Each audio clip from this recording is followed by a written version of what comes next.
Hello and welcome to SwiftMotion podcast series. My name is Paul Lalovich. I'm the CEO and co-founder of Synthetic Equity, and I'm a managing director of Agile Dynamics. And today I have some wonderful company here. On my left, I have Giovanni Everduin, and I have Stefan Lazarevic. So without further ado, I'll allow them to introduce themselves. Gio, over to you. Thank you, Paul. Thanks for having me. This is my first pod, so let's see how this goes. My name is Gio. I am looking after strategy and innovation for a local bank. Before that, I've been a management consultant, advisor to boards, worked as a chief people officer, which is when you and I actually first met. And outside of my day job, I am a mentor at a startup accelerator called 60 Day Startups. Which is focused on first-time female entrepreneurs in the Middle East, which I'm quite passionate about. Wow. Nice. Thanks for having me here, Paul. Also, this is my first podcast as well. So I'm Stefan Lazarevic, co-founder and CEO at Infinity. We are a company that helps people organize and companies organize their work better. So we are building a flexible work management solution where companies can organize everything in one place. And yeah, I'm also exploring the Web3 world and collecting things. So, excellent.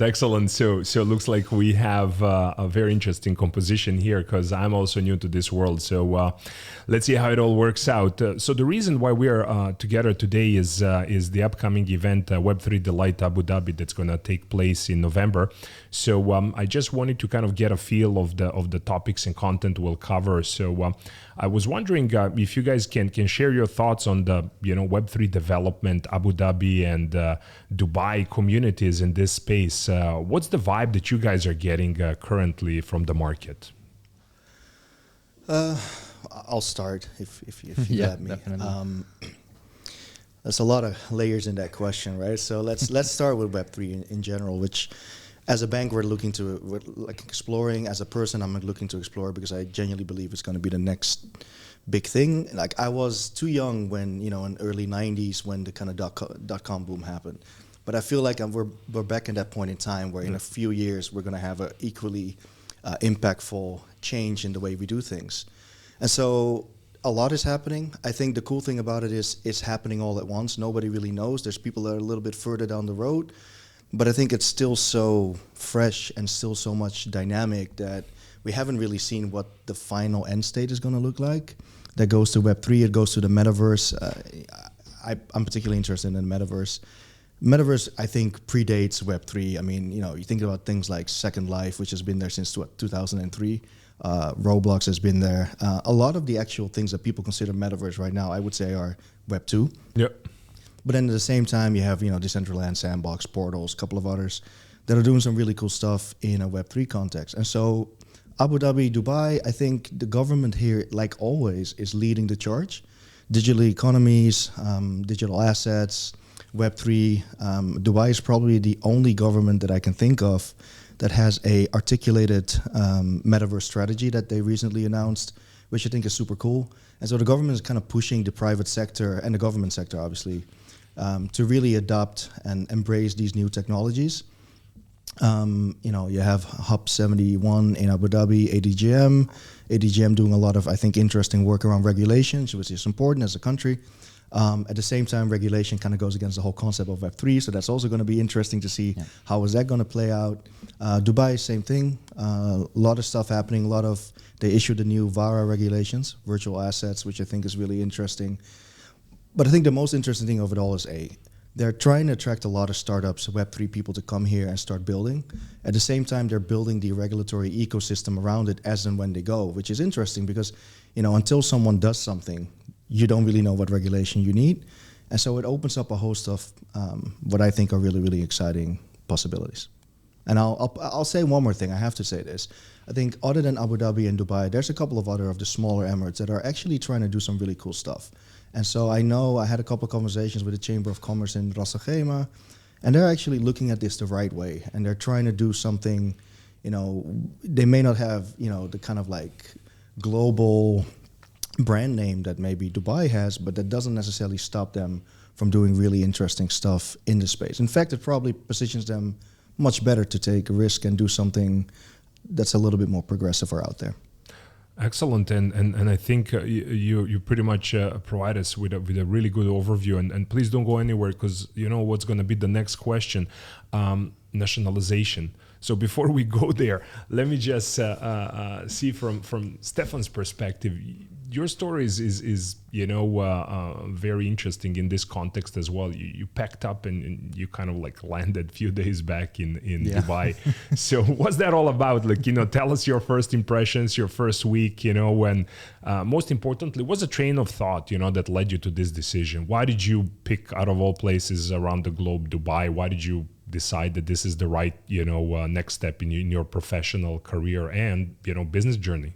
Yeah, so definitely opportunities, network, and the culture here. So I agree with Gio when he says that, Dubai is kind of like a central hub for Web3 at the moment. And it's great to see that the government is investing in crypto and metaverse projects. So yeah, that's one of the things why I arrived here. But what are the expectations?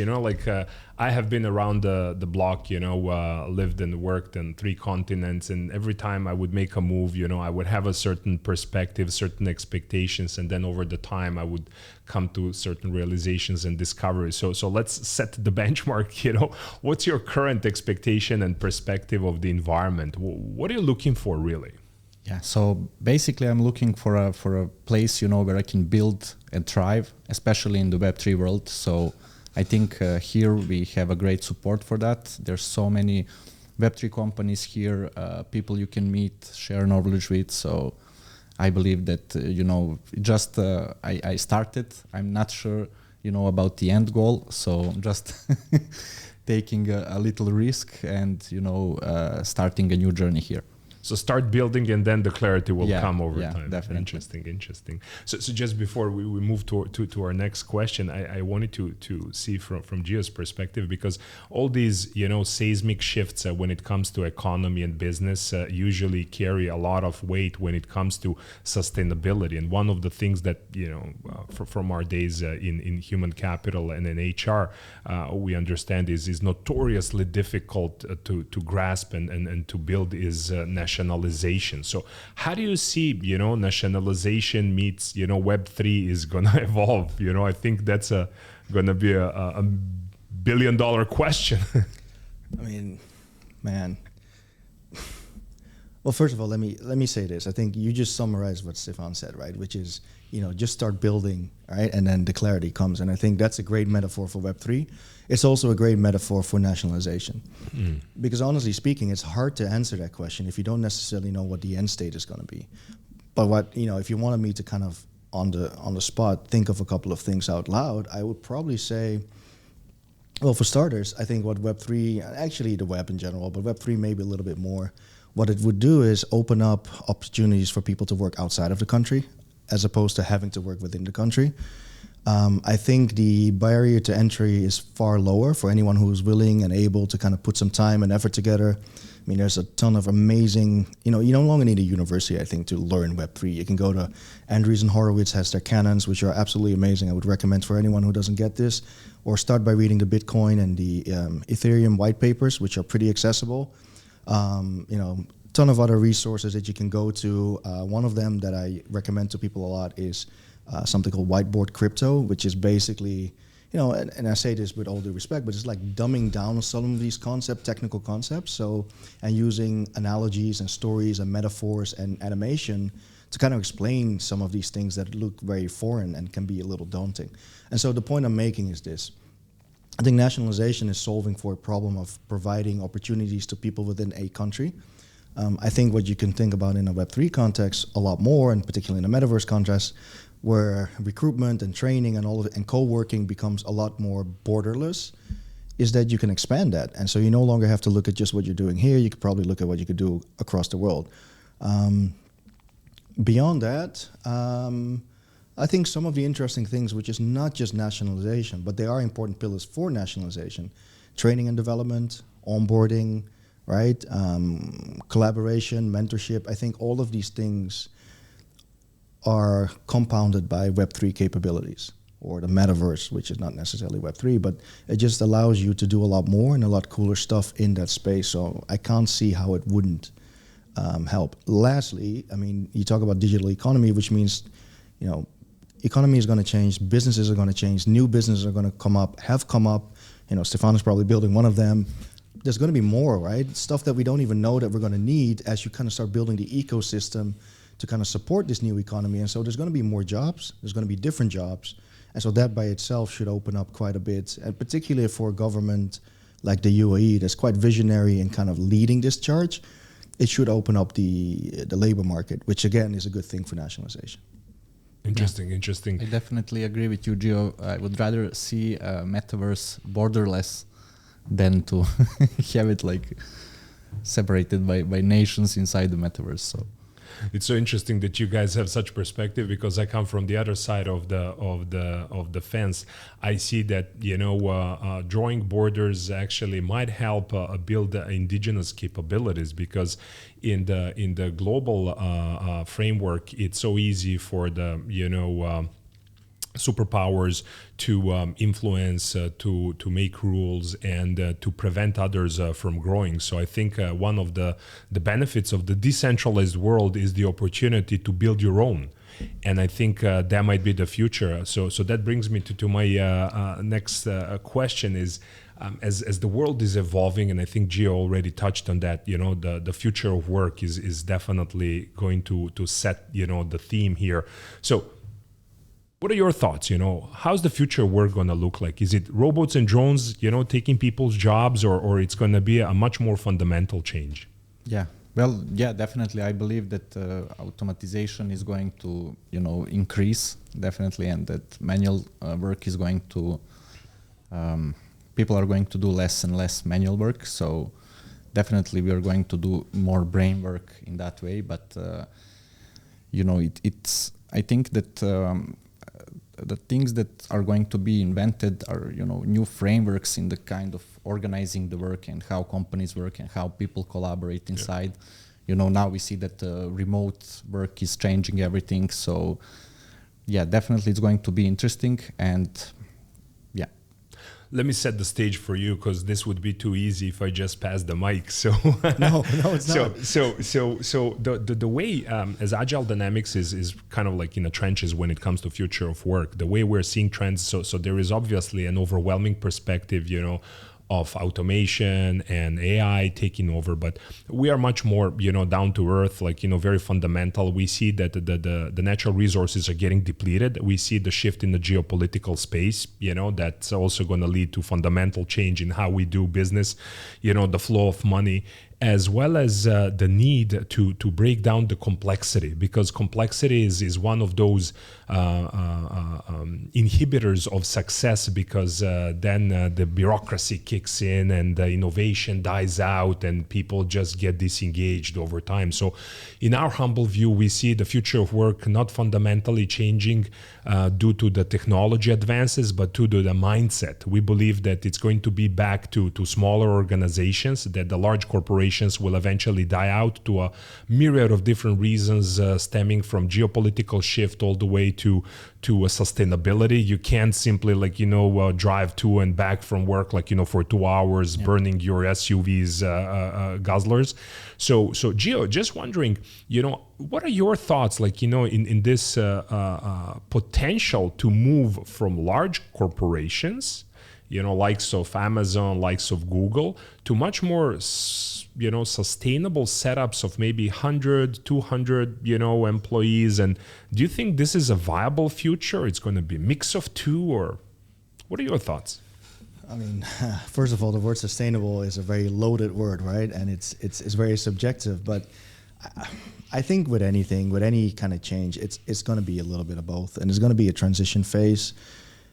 If I could predict what it's going to be, I would probably be very, very rich very, very soon.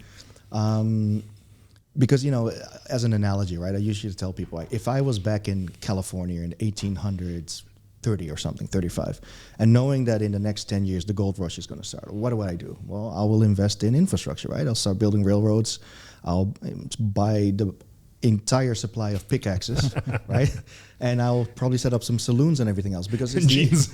and jeans, because it's the infrastructure that really is that's gonna benefit really from this influx of people. And so the point I'm making is I don't yet know what that gold rush is going to look like. So it's hard to start investing in the infrastructure. That being said, I don't necessarily think that change is going to happen as fast as people think it would be. Just like when we talk about remote work, I like the idea of remote work, or at the very least a hybrid. But what I've seen around me is many organizations have actually ditched that idea, right? There's fewer organizations. Why so? Well, I think you talked about mindset earlier, right? And I think if you think about remote work, typically when I talk to managers anywhere, not just in my organization, but in general, people, the concept is almost like you can't really manage what you cannot see, right? And so I think it requires, doing remote work requires a fundamentally different approach to how you manage. And it's obviously based on outcomes, not on incomes. And I think, outputs, not on incomes, inputs. And I think that's difficult for many people. And that's not going to change over time because that's also inherent to how a whole generation was kind of growing up. Now, if you look at Gen Z, for who I think all of these things are a lot more native, depending, I don't know how old Stefan is, but let's assume 10 to 20 years from now, Gen Z is going to be us, right? And so they will be at our level of spend and influence and professionalism and career, assuming you still have a career like we have at that time. But they'll do it with a mindset that's far more native to some of these ideas that we're now debating on, is the world going to adapt to those? And I think it will, as the new generation comes into play and becomes effectively us.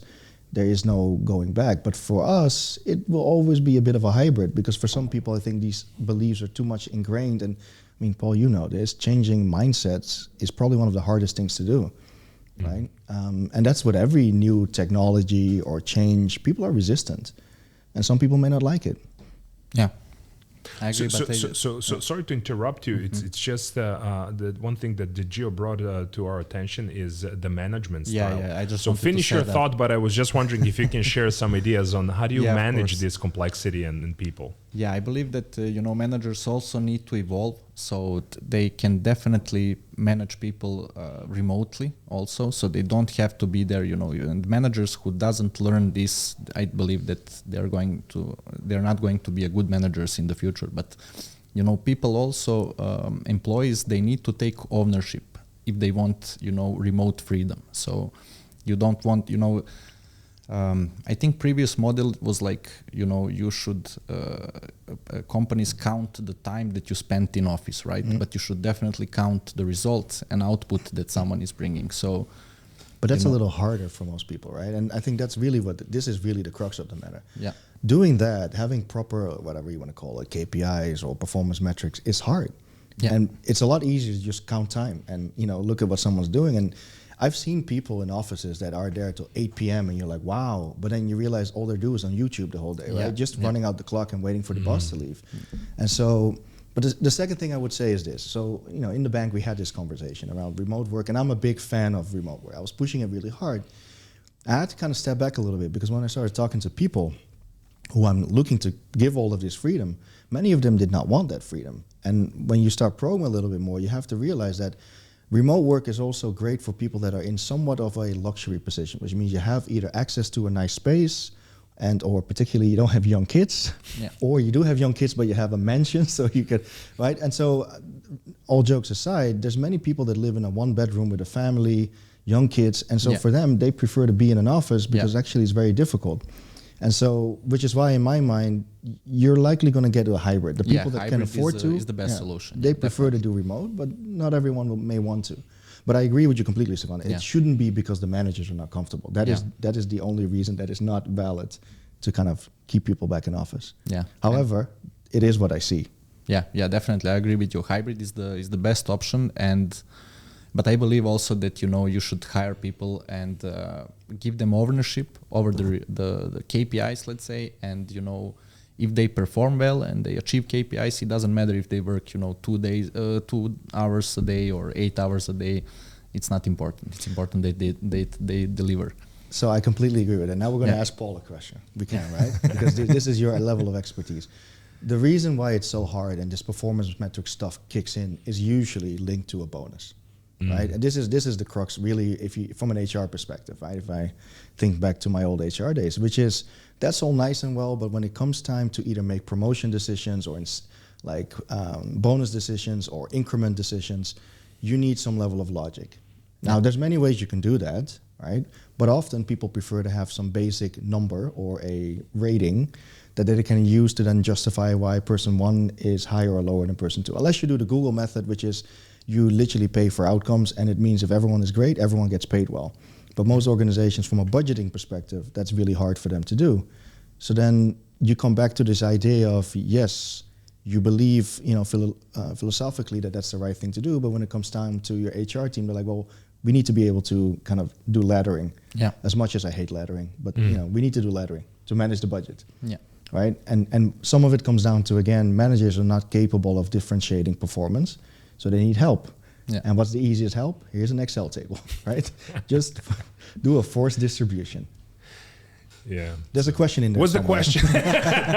The question, no, I guess the question is maybe from your perspective, right? Yeah. Like, how would you see that work? Yeah, So again, I think it's all converging towards the shift we're seeing in the marketplace.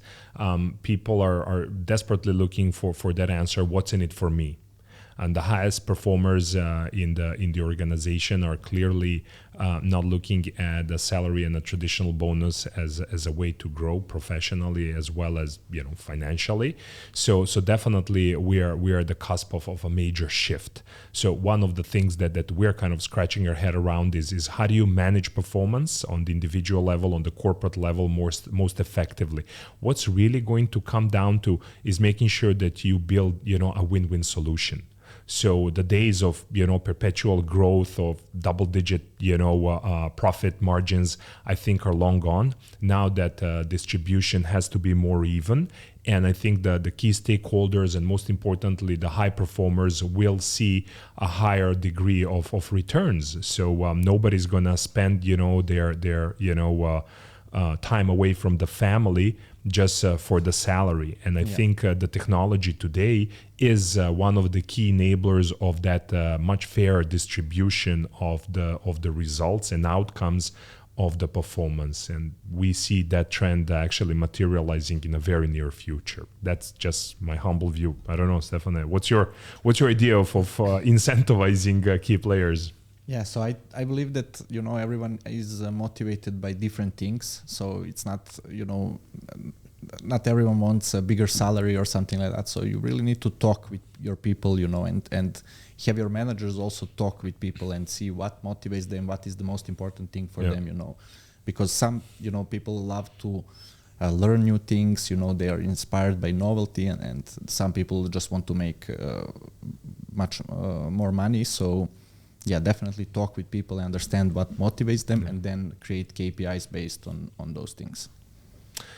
The total rewards. I love this. It's just I'm way too cynical and too old for this. Ultimately, I come from a school that you can't pay your mortgage, with a good positive environment at the workplace. And, you want to have a foosball, go buy one. So again, that's me. Yeah. One more thing is that, team KPIs, I think, are great things because, you're motivating the whole team. And if some individual is not performing well, then the team will push him and motivate him because they're all working towards the same goal. So. Absolutely, and I just want to share one of the things that I keep coming back. It's all basically well defined through the economics of the pirate ship. So that's one of the research pieces we have done, and I think it's a quite interesting read. If you look at what's happening with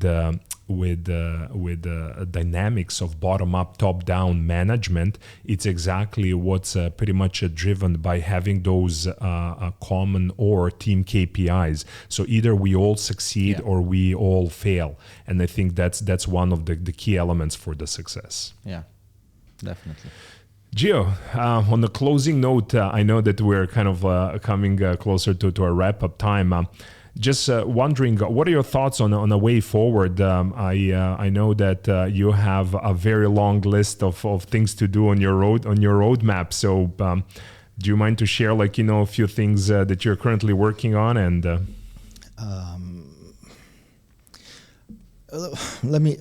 I'd like to. I can't necessarily do it for everything, but I think there's a couple of things that I'm exploring personally, and there's a couple of things that we're exploring at work. And Sure. I think the common design principle for both of those efforts is the same, which is, if you were to draw a Venn diagram, it's the intersection of utility and PR. I think you need the PR to kind of push things forward and keep the momentum. Hearts and minds. But you also need utility, because without utility, PR just dies down at some point, right? And people just don't understand. And, I often, when I talk to people about metaverses and the opportunity, people are skeptical, right? And particularly from a certain generation, because they're not familiar with it. And you should ask them, like, you have kids that are like, whatever, between 10 and 15, do they play Roblox, as an example? Of course they do. I'm like, so how is your wallet doing, right? Because, and then they start understanding it, because, I'm like, well, what do you think your kids spend that money on? They spend that money on effectively NFTs, right? Which is like a virtual asset in the sense of a piece of clothing or a designer bag. And so, you start looking into it. Roblox has 50 million plus daily active users. About 40% of those are kids up to 12, which is crazy. And their revenue is around $1.72 billion every year. Wow. Right? And so you start looking at these examples, and that's not even Web3, that's just Web2. And you can kind of see what the potential is of this economy.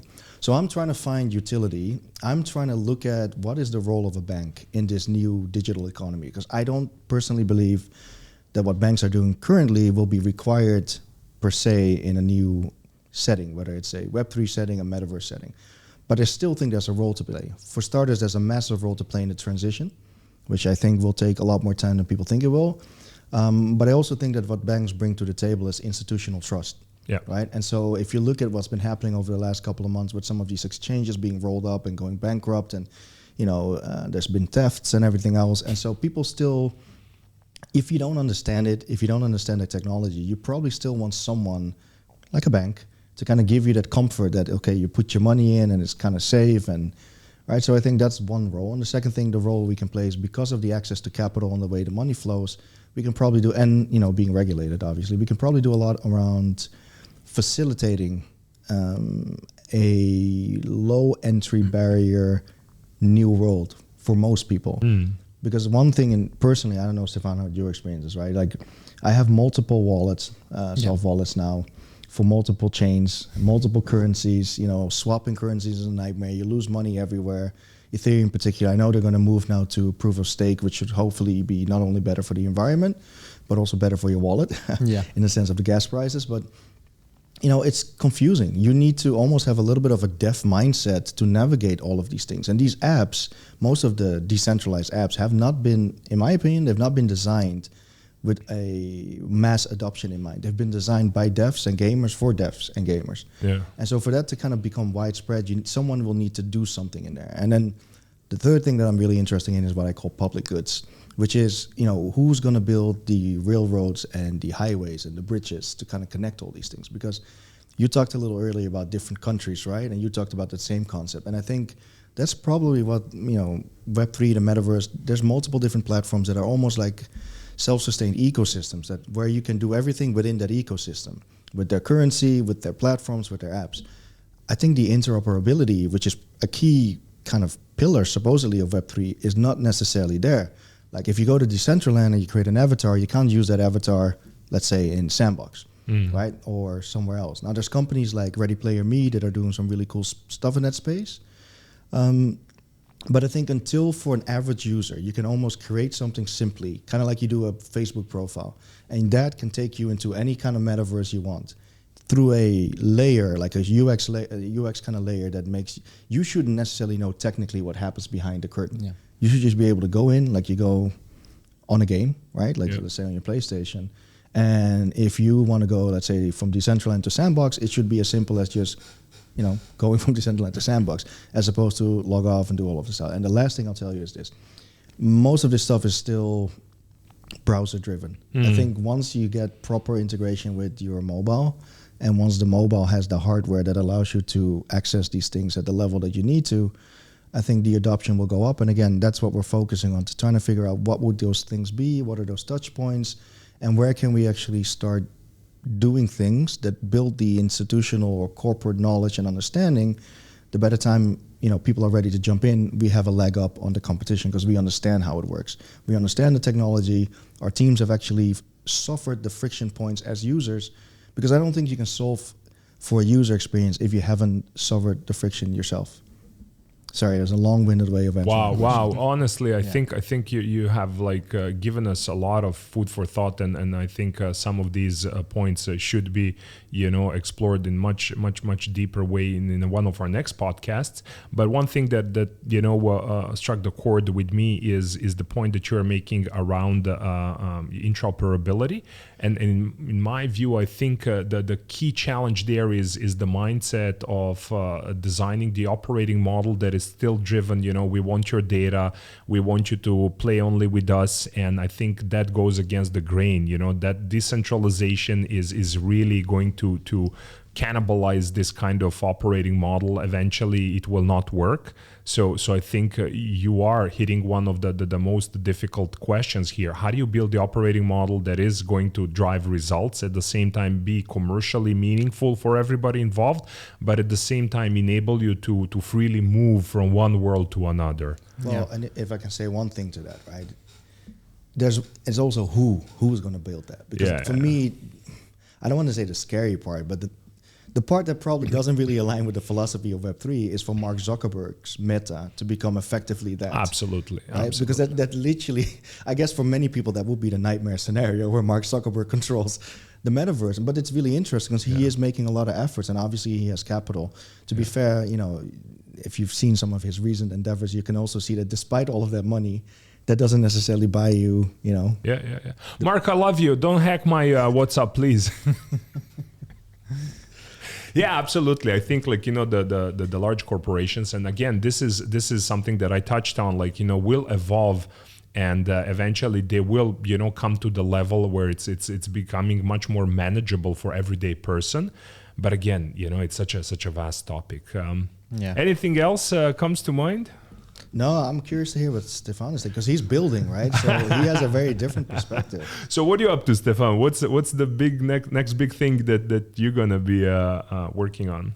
Yeah, so for me, I'm feeling like we are starting a new chapter with Infinity, because we are now pivoting to a new model. So it's going to be a completely different thing. So I'm really excited about that, and scaling up further.